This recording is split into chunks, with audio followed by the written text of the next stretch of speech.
Hey friends, this is Brian with the Kentucky Woodsman, and I was out here just doing a little bit of firewood up, and seems like it's been real busy here lately.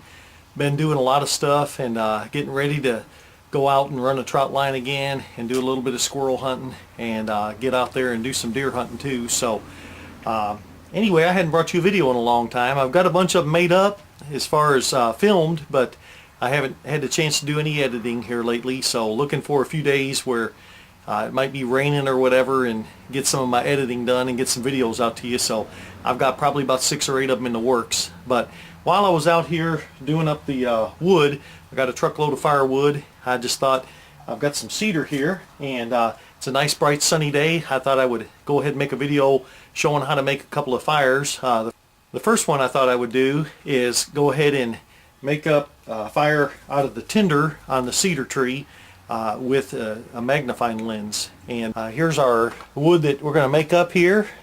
Got it right here. Cut a few of these the other day. I want to make some bow drills out of this.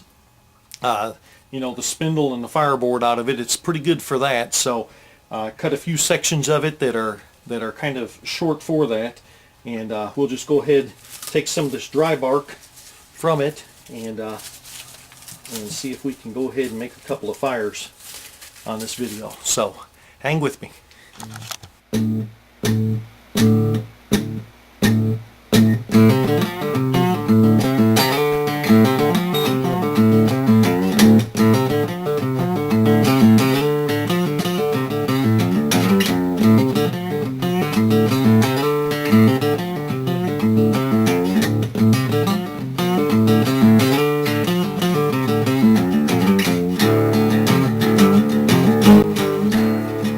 Okay, so the first thing we want to do, we got the bark. It looks to be pretty dry, which is very good. So you want to take your bark and just fold it up and just crumble it and twist it and get as much of the exposed edges as you can on this. It's going to end up looking kind of like hair when we get done with it. We want it so broken up. And you know, this dust coming off of it, that's fine, don't worry about that. We're just kind of going for this straw looking stuff right here. So when we put a magnifying glass to that, the thinner you got it, the more it can catch the ember, and the better it'll do your fire for you.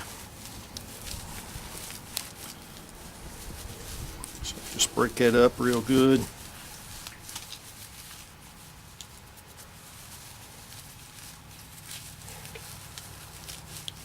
You want it to be real soft.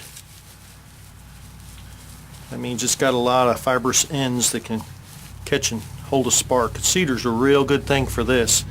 It's a good wood for starting a primitive fire, and the bark on it's just great. So, okay, so when you end up, I don't know if I can zoom into this real good, but see all the little fibers on that. That's what you want. You want it to be able to catch on, hold a good spark there. What you want to do is zero it in to where it starts smoking. And then once it does, just kind of move it around a little bit. And you want a whole area that's actually got a spark in it.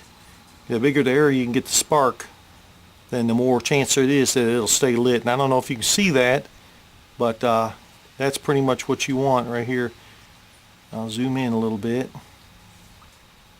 And then I just kind of rock it back and forth to char an area. And then that'll get a few pieces going. That's what you want.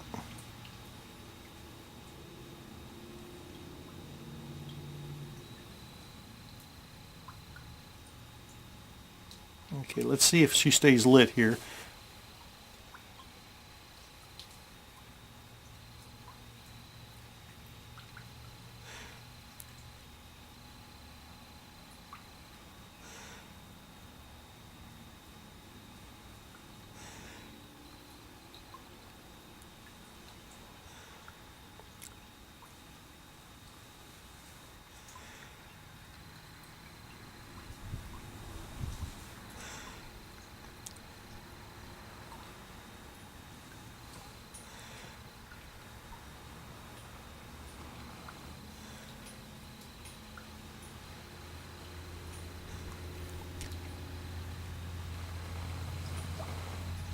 Once it gets going good, blow into it pretty good.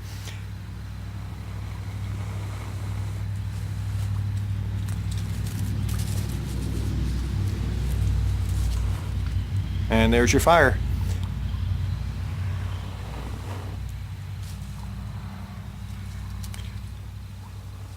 See if I can put it on something so I don't burn my hand up.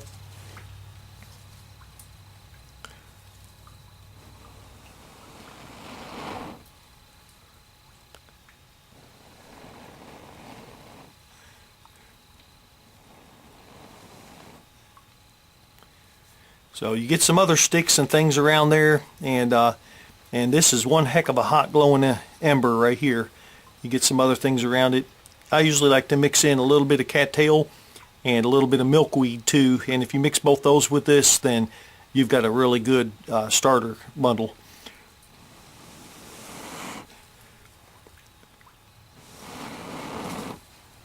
There you go. And that's how you start a fire